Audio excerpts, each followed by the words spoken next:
শৈশবে ফেলে আসা দিনগুলা কেন অসম্ভব সুন্দর হয়, সেই দিনগুলোর কথা কি আজও বলা যায়?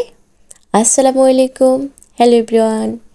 আপনাদের আয়াজের মা সকাল সকাল রোদ দেখে ঝটপট করে ছাদে চলে আসলো, আর এদিকে হলুদ রোদের মধ্যে দিয়ে দিলাম অনেকগুলা কাঁথা, সুন্দর করে পরিষ্কার করে রোদে দিয়ে দিলাম। যে তাপমাত্রা, ভাইরে ভাই, 10 মিনিটের মধ্যে সব কিছু শুকিয়ে যাবে। আর এদিকে আরও কিছু কাজ ছিল, সেগুলোও করে নিলাম। এদিকে যেন কাপড় চোপড়গুলা না পড়ে এবং কাঁথাগুলো যেন না পড়ে, সেই জন্য আমি সুন্দর করে সবগুলা কাঁথাতে ক্লিপ লাগিয়ে দিলাম। এই যে বাসায় পুরনো খাটটা পড়ে আছে, দেখতেও বাসাটা কেমন জানি দেখাচ্ছে, এই জন্য খাটটা নিয়ে আসলাম এবং নিজে নিজেই খাটটা চমলক্ষভাবে একদম নতুন খাট বানিয়ে ফেলবো। সেই ভিডিওটাও অবশ্যই আপনাদের সাথে শেয়ার করব। আয়াজের বাবা বলছে বানানি খাবে, আর সেটা হচ্ছে টমেটো মাখা। সো টমেটো মাখা হয়ে গেল, এই যে।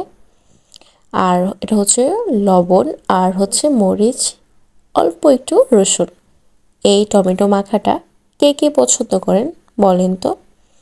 এই যে হঠাৎ দেখতেছি সেই বৃষ্টি হচ্ছে, আর বৃষ্টি হচ্ছে এটা দেখে নিজেকে কোনোভাবে মানে কন্ট্রোল করতে পারছি না। তো সেই বিদায় আমি একদম দৌড়ে চলে আসলাম ছাদে, আর ছাদে সে ছোট্ট ফেলার ফিলটা নিচ্ছি। যখন বৃষ্টি হইতো, বাবা মা কারো কথা শুনতাম না, ঝটপট করে এভাবে বের হয়ে যেতাম। আর এরকম সকল বন্ধু বান্ধব নিয়ে অনেক বেশি আনন্দ করতাম, অনেক বেশি ভালো লাগতো সেই দিনগুলোর কথা। আসলে আজও মনে পড়ে সেই দিনের কথা। যাই হোক, আমার বিয়ের পরে 4 বছর পর্যন্ত আমার কখনোই বৃষ্টিতে ভেজা হয়নি, যদি আয়াজ অসুস্থ হয়ে যায় শুধু এই জন্যই। এদিকে চলে আসলাম বাসায়, রান্না করতে হবে। ওই যে আমরা নারী চুলো বাঁধি, সেই কথায় আর কি। তো এদিকে মাছগুলো হলুদ মরিচ সব কিছু দিয়ে সুন্দর করে মেখে নিলাম। মাখা শেষে এবার আমি ভাজি করে নিচ্ছি।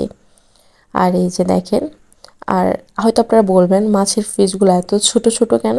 কারণ আমাদের বাসায় যে ছোট্ট ছোট্ট মেহমানরা আছে, তারা হয়তো বড় খেতে পারবে না, তাই তাদের জন্য ছোট্ট ছোট পিস করলাম। যাই হোক, কাঁকরোল কে কে পছন্দ করেন বলেন তো? আমার কিন্তু কাঁকরোল একদম পছন্দ না। তারপরও সবসময় এক ধরনের সবজি খেতে তো আর ভালো লাগে না, এক এক সময় এক এক সবজি খেতে সে একটা মজা লাগে। তবে যাই হোক, আমার জামাই মেয়া কিন্তু করলা খেতে অনেক বেশি পছন্দ করে।